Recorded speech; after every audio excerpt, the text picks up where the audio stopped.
what if the exact moment you felt like giving up was actually the moment your life was supposed to change? Seriously, let that sink in for a second. It's kind of jarring, isn't it? When we're in the middle of a massive crisis, our first instinct is just to escape, right? To surrender, to just make the hurting stop. We tend to view that urge to give up as the end of the road. But what we're going through today is going to completely challenge that perspective. Because what if that devastating, crushing feeling isn't the finale at all, but actually the required starting point for who you're meant to become? Okay, so let's get into this by looking at the reality of a young guy named Ethan Carter. Now, Ethan wasn't the star athlete. He definitely wasn't the charismatic class president. He was just a really quiet, almost invisible kid from Ohio. He didn't have any standout talent, no overflowing confidence, and absolutely no special future that anyone was buzzing about. At school, he just faded into the background. Teachers would forget his name, his classmates barely even noticed he was in the room. And honestly, when you're treated like you're invisible for long enough, you start to believe it. Ethan began internalizing this super dangerous, heavy thought. I'm just average, maybe even less. And then everything fell apart. And I mean, it was in a slow decline. It was a rapid, total collapse in a single year. First, the foundational security of his whole life vanished when his dad lost his job. Then the crushing financial struggles kicked in. Bills just started stacking up on the kitchen table, acting like this silent daily threat. The stress basically moved into their house and never left. Ethan absorbed all of that anxiety, and under that immense, overwhelming pressure, he cracked. He failed 2 major final exams. But the worst part? He didn't fail quietly. He failed publicly. That public failure brought the absolute worst kind of attention to a kid who was just used to being totally invisible. People at school laughed. And then one classmate delivered this utter gut punch of a sentence. Bro, how are you this bad? Just a few careless words, right? But they carried a devastating weight. That single sentence completely bypassed every defense Ethan had built up. It echoed in his head way longer than the laughter, longer than the failing grades. That night, Ethan just laid in bed totally unable to sleep, staring up at the dark ceiling, just letting those words replay on a loop. That incredibly cruel comment crystallized his deepest, darkest fear. He thought to himself, maybe I really am nothing.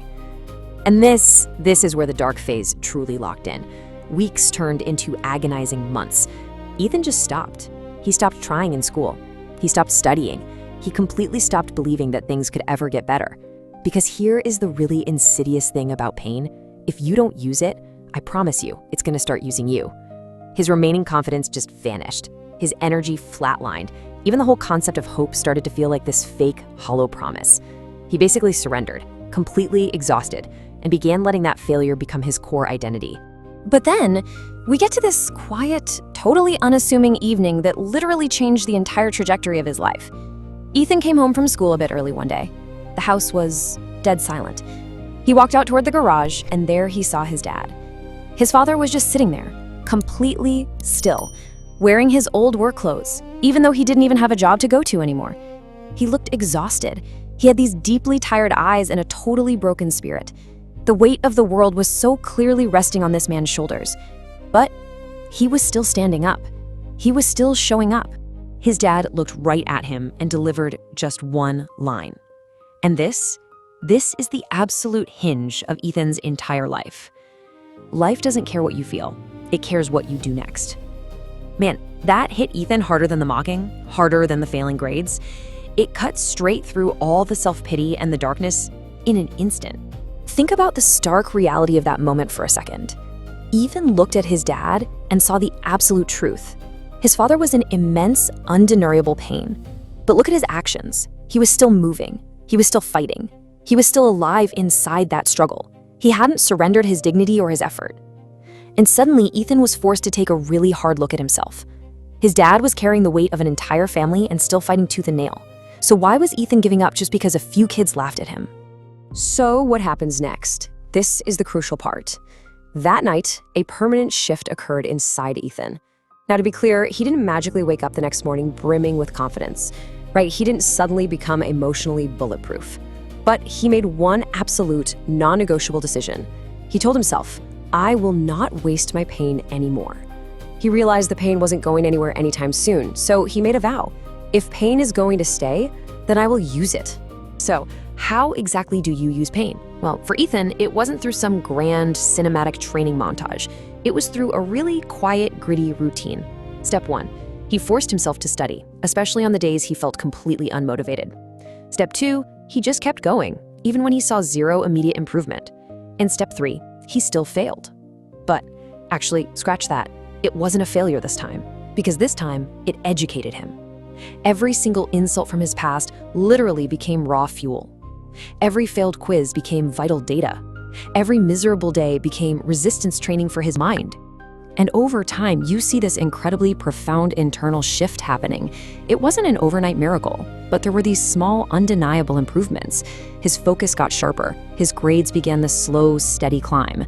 But most importantly, his internal monologue fundamentally changed. For years, his default setting was just, I can't. But slowly, that old identity was replaced. He stopped saying, I can't, and started saying, I'll try again. He was literally rebuilding his confidence, brick by agonizing brick.